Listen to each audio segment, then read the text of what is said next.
예, 우리 잘 살았네요. 잘 살았고 21년 동안 정말 예쁘고 멋진 교회 세워왔다는 생각이 듭니다.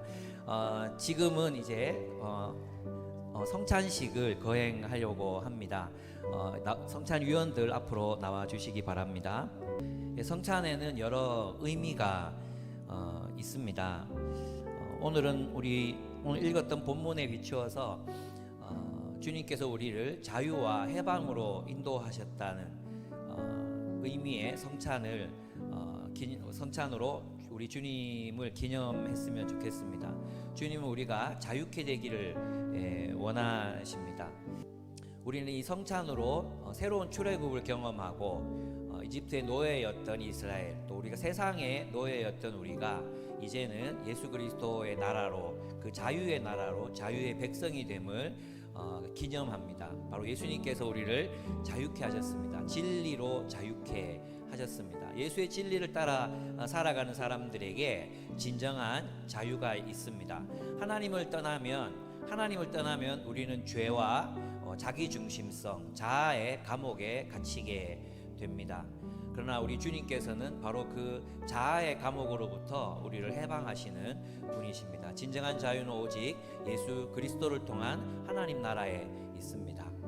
오늘 우리가 성찬을 통해서 그 자유를 기념하는 시간이 되었으면 좋겠습니다.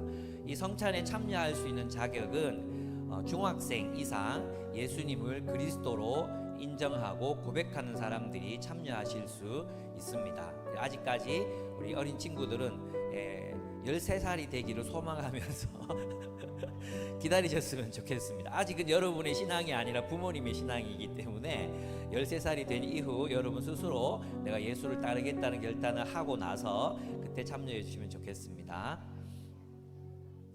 그러면 한번 기도하겠습니다. 예수의 사명을 우리의 사명으로 여기고 살아가는 삶을 살아갈 수 있도록 은혜를 베풀어 주옵소서. 예수님의 이름으로 기도드렸습니다. 아멘.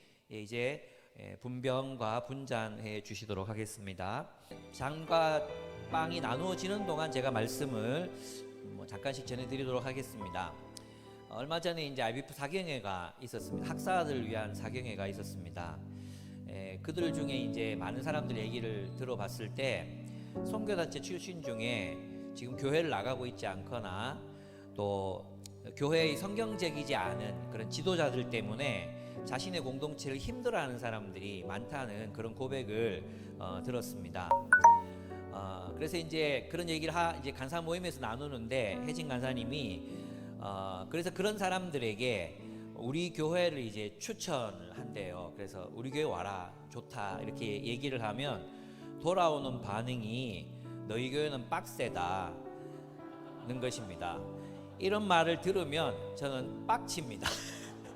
아니 뭐 빡셀 게 뭐 있습니까? 수요 예배가 있습니까? 금요 차례가 있습니까? 새벽 기도가 있습니까? 아무것도 없는데 빡세다고 합니다. 처음엔 저게 이 말이 이해가 되지 않았습니다. 심지어 우리 금화자매 아시죠? 요셉삼집 금화자매가 서울에 있는 제 스승님 교회 박영도 목사님 교회 주은혜 교회에서 오셨거든요. 그래서 이제 우리 교회로 오고 나서 몇 년 뒤에 전화가 왔는데 그 교회에서 뭐 하고 있냐고, 그래서 뭐 말씀 연구도 하고 공동체도 나누고 또 멘토링도 하려고 뭐 여러 가지를 한다고 이렇게 얘기를 하니까 그 사모님께서 뭐라고 말씀하셨냐 하면 하는 게 아무것도 없네. 우리 교회가 그렇게 한랑한 교회입니다. 하는 게 아무것도 없는 그런 교회입니다. 그런데 왜 빡세다고 생각을 할까 제가 생각해 봤어요. 그랬더니 그 말에 일리가 있었습니다. 그냥 대충 살고 싶은 겁니다. 그냥 말씀을 따라 진지하게 사는 게 아니라 그냥 살던 대로 살면서 설교가 좋은 교회, 예배가 좋은 교회를 찾고 있었던 것입니다. 그런 의미에서 우리 교회는 빡신 교회라고 할 수 있습니다. 우리 교회가 벌써 21살이 됐습니다. 만으로 21살이죠. 그래서 여러분 22살 되신 분들 한번 손 들어 보시겠습니까? 22살 없습니까? 22살. 여러분이 태어날 때 우리 교회가 이제 설립이 됐습니다. 아주 의미 있는 나이를 가지셨네요. 네. 그렇습니다. 그동안 저와 우리 교회가 정말 잘했다고 느끼는 것 한 가지가 있습니다. 그것은 바로 말씀을 놓지 않았던 것입니다. 아무리 힘이 들고 어려워도 여러분이 육아를 하고 여러분이 직장 생활을 하고 정말 피곤해하는 그런 모습을 보면서 때로는 그냥 말씀 연구하고 묵상하고 하지 말고 그냥 설교 나눔이나 그냥 시킬까? 그것만 해도 훌륭한 교회일 텐데 이런 유혹이 없었던 것이 아닙니다. 그런데 제가 지금 어떤 목사님을 만나든지 자신 있게 이야기할 수 있는 한 가지가 뭐냐 하면 성도들이 스스로 성경을 연구해야 한다는 것입니다. 스스로 성경을 연구하고 읽고 연구하고 듣고 깨달아야 함께 없이는 성도들의 삶이 결코 성장하고 자랄 수 없다는 것을 날이 갈수록 더 깊이 깨닫게 됩니다. 그래서 여러분들의 삶을 보면 그 바쁜 직장 생활을 하면서도 밤을 새워서 새벽까지 말씀을 연구하고 묵상하고 와서 또 나누고, 또 육아 중에 얼마나 힘듭니까? 아이들을 다 재워놓고 새벽 2시에 일어나서 또 말씀을 묵상하고 연구하고 묵상하고 나눴던 여러분들이 계셨기 때문에 우리 교회가 성장하고 성숙해 갈 수 있었던 것 같습니다. 여러분, 오늘 우리 본문은 말씀이 우리를 자유케 한다고 말씀하십니다. 진리가 우리를 자유케 한다고 말씀하십니다. 무슨 뜻일까요? 성경을 보면 하나님을 떠난 인류는 죄의 노예로 전락하고 말았습니다. 죄가 무엇입니까? 죄는 하나님을 떠나 인간 스스로를 하나님의 자리에 올려놓는 것입니다. 그래서 하나님을 떠난 인류의 첫 번째 특징은 바로 교만함입니다. 자기가 옳다고 생각하는 것입니다. 자기가 생각하는 것만이 전부라고 믿는 어리석음 속에 갇히는 것, 그것이 바로 죄의 첫 번째 증상입니다. 오만해지는 거죠. 교만해집니다. 그래서 다른 사람들을 쉽게 정죄하고 판단하고 무시하고 소외시킵니다. 그것이 바로 고상해 보이는 인류의 죄성입니다. 하나님의 자리에 올라 다른 사람들을 무시하거나 무정해졌습니다. 위선적이죠. 겉으로는 젠틀한 척, 다른 사람들을 배려하는 척 하지만 그 내면은 스스로를 옳다고 믿고 다른 이들을 무시하는 경멸이, 그 위선이 존재합니다. 세련된 매너 뒤에 냉소와 이중잣대가 자리 잡고 있습니다. 교만과 열등감 사이를 하루에도 수십 번씩 왕래하는 존재가 되어버렸습니다. 허풍과 자만심으로 가득 찬 뿔룩 자기 배를 불리고 있는 보고처럼 그렇게 살아갑니다. 그것이 바로 그 죄의 하나님을 떠난 죄의 증상들, 결과들이라고 할 수 있습니다. 돈과 쾌락의 노예가 됩니다. 음란과 자기 합리화, 불안과 염려가 삶의 중심을 차지합니다. 하나님을 잃어버린 사람들은, 하나님을 잃어버린 그 자아는 결국 감옥이 되고 맙니다. 자유롭게 사는 것 같지만 결국은 자신의 욕망과 중독과 편견과 무지에 사로잡혀 살아가는 인생을 갈 수밖에 없는 것이 인간의 운명입니다. 그런 죄인들이 모여서 국가를 만들고 사회를 만듭니다. 바로 그 죄인들, 탐욕과 폭력의 질서로, 그 죄인들이 탐욕과 폭력의 질서로 만들어 구축한 사회를 성경은 세상이라고 말합니다. 이 세상에서는 소수의 권력자와 부자들이 대부분의 것을 가져갑니다. 이러한 역사는 인류 역사상 한 번도 바뀐 적이 없습니다. 대다수의 사람들은 오징어 게임의 경쟁자들이 됩니다. 전 세계 사람들이 오징어 게임에 열광한 이유가 무엇입니까? 그들이 살아가는 현실을 바로 그려냈기 때문입니다. 결국은 그들은 권력자들이 만들어 놓은 체제의 희생양들이 되고 마는 것입니다. 그렇습니다. 그러나 예수님은 우리에게 자유를 주기 위해서 오셨습니다. 그 옛날 이집트의 노예들을 해방시켜 자유 백성이 되게 하셨던 하나님처럼 예수께서는 우리에게 자유를 주시기 위해서 오셨습니다. 우리는 이제 예수 그리스도 앞에서 이 결단을 내려야 합니다. 인간이 만든 탐욕과 폭력의 체제 속에서 그 체제의 노예로 살든지, 하나님이 주신 진리를 따라 자유의 공동체를 자유인으로 살아가든지, 이 두 가지 선택지 가운데 이제 우리 하나를 결단해야 합니다. 하나님이 우리를 자유케 하십니다. 사랑이 우리를 해방합니다. 우리가 사랑이 될 때 우리가 예수가 될 때 우리는 진정한 자유인이 됩니다. 하나님이 우리를 자유케 하십니다. 사랑이 우리를 해방합니다. 예수께서 달리신 십자가의 삶이 바로 자유입니다. 우리가 그렇게 다른 이들을 위하여 십자가를 질 수 있는 존재가 될 때 우리는 비로소 완전한 자유인이 될 수 있습니다. 완전한 사랑의 존재가 되는 것, 사랑의 존재로 살아가는 것, 그것이 바로 예수께서 우리에게 주시고자 하셨던 자유인 것입니다. 이 본문은 우리들에게 자유의 길을 이야기하고 있습니다. 첫째, 예수님께서는 이 말씀을 지금 믿는 자들에게, 예수를 메시아로 받아들인 자들에게 말씀하고 있습니다. 예수님을 여러분의 왕으로 모셔드려야 합니다. 우리 어린이 여러분, 예수님은 여러분의 왕이십니까? 아멘. 예수님을 여러분의 왕으로 모셨습니까? 예, 아멘. 두 번째, 그러면 이제 우리는 그 예수의 말씀에 계속 머물러 있어야 합니다. 예수의 말씀 안에 거하라고 말씀하셨거든요. 거하는 게 뭡니까?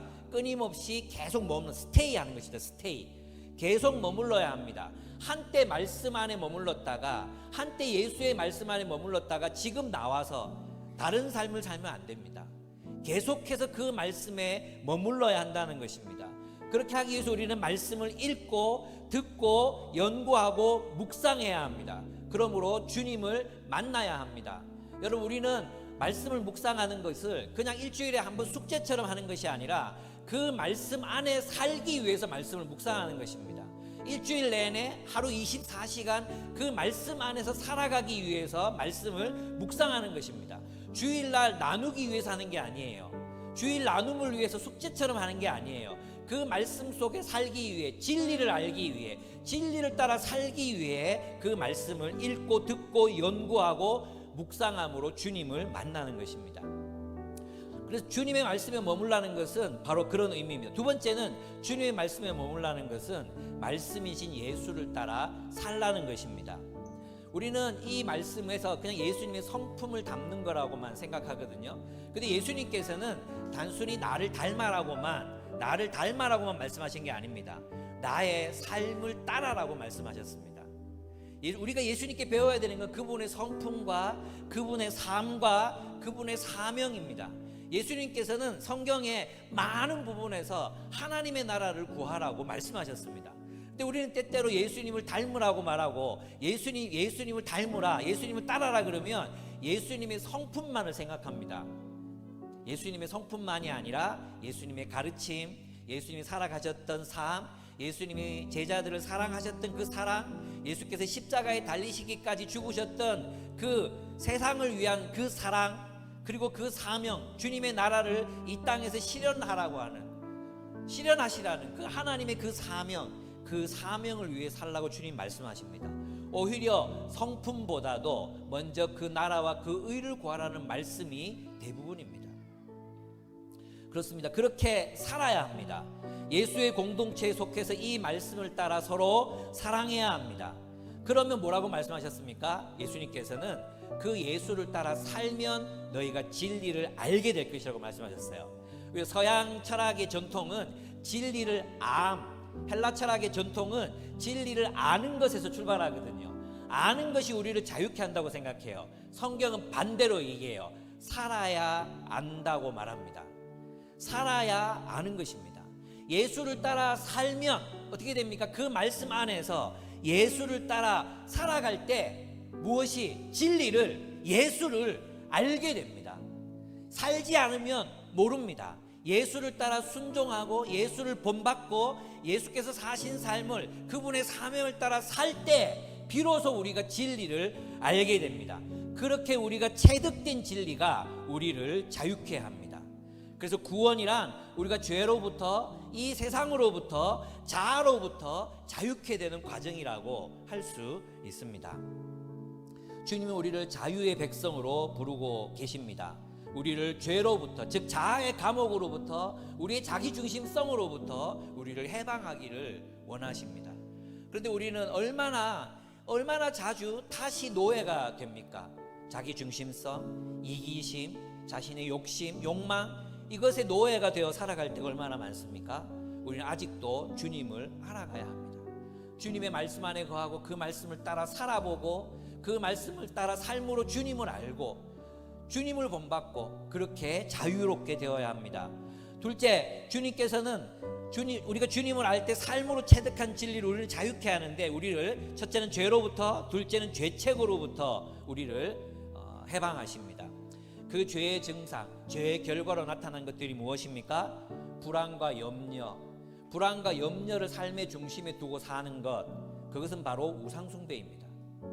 하나님이 아니라, 하나님을 신뢰함이 아니라 불안과 염려를 중심에 두고 사는 것, 불안과 염려 때문에 사는 것, 불안과 염려가 추진력이 되는 것, 불안과 염려를 없애기 위해 사는 것, 이 모든 것들은 우상숭배입니다. 이것은 우리를 노예로 만듭니다. 주님이 우리를 우리의 자아의 감옥으로부터, 자기 중심성으로부터, 우리의 죄로부터 해방하실 뿐만 아니라 우리의 죄책으로부터, 불안과 염려, 죄책감과 수치심, 탐욕과 중독, 위선과 모순으로부터, 편견과 교만으로부터, 무지로부터, 우리의 어리석음으로부터 우리를 자유케 하시기를 원하십니다. 여러분 자신은 여기 나타나는 유대인들처럼 우리는 노예가 된 적이 없다, 우리는 하나님의 백성이다, 우리는 자유하다, 나는 죄를 지은 적이 없다, 이렇게 말하는 사람들이 세상에 많습니다. 그런 사람들은 하나님께 비추어 자신을 바라볼 수 있어야 합니다. 하나님께 비추어 자신을 바라보면 우리는 죄인일 수밖에 없습니다. 우리는 노예일 수밖에 없습니다. 우리 자신에게 사로잡혀서 십자가에 달려 죽기까지 우리를 사랑하신 그분의 사랑에 우리 자신을 비추어 보십시오. 우리는 어디까지 서로를 사랑하고 있습니까? 십자가에 달려 우리를 위해서 죽으신 하나님, 그 하나님께 우리를 비추어 보십시오.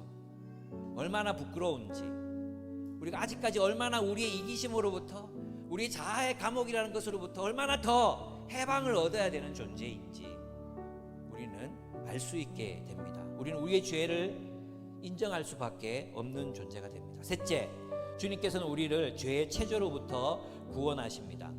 유대인들은 자유하다고 생각했지만 그들에게는 자유가 없었습니다. 그들은 하나님의 율법을 가져다가 죄의 체제, 자신들의 탐욕을 이루는 체제, 그 체제를 만들었고 그 체제의 노예가 되었습니다. 누구든지 죄를 지으면 죄의 종이 됩니다. 종교는 쉽게 사람을 노예로 만드는 체제로 전락할 수 있습니다. 종교는 너무나도 쉽게 사람들을 노예로 만듭니다. 우리는 우리가 그런 체제가 되는 것을 늘 경각심을 가지고 바라보아야 합니다. 우리가 정말로 사랑하고 있는가? 우리가 정말로 서로를 사랑하고 있는가?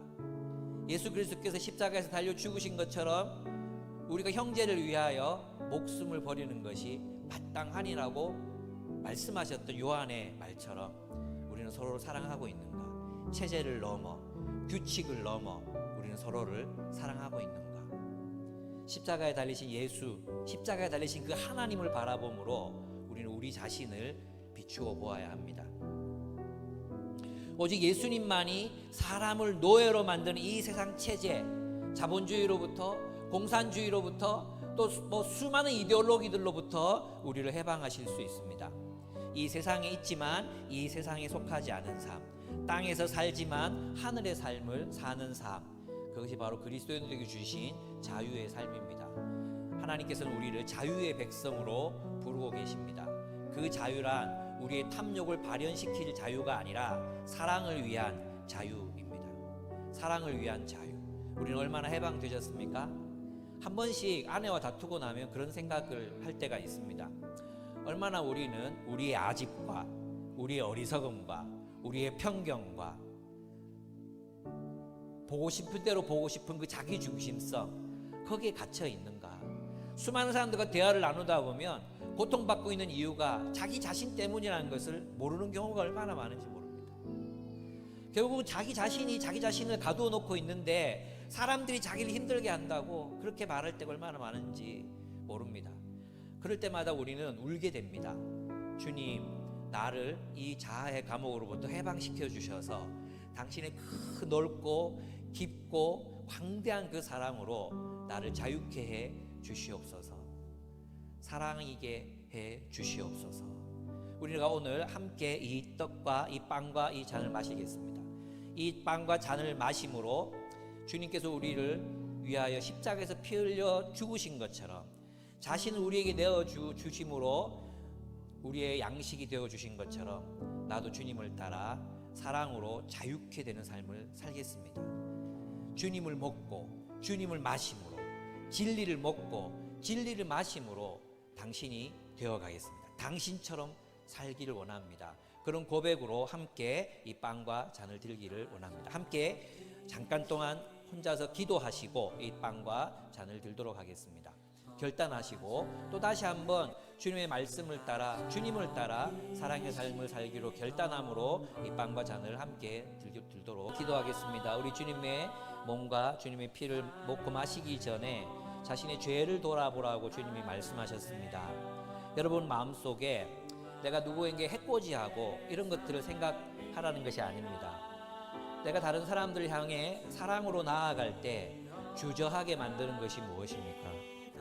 다른 사람들을 사랑하기에 장애물이 되고 있는 여러분 안에 있는 욕망과 죄와 죄책과 또 이러한 한계들은 무엇입니까? 우리 주님 앞에 그것을 아뢰시다. 그리고 주님, 내가 주님을 먹고 마시는 삶을 살겠습니다. 내가 주님의 말씀 안에 머물러 있겠습니다.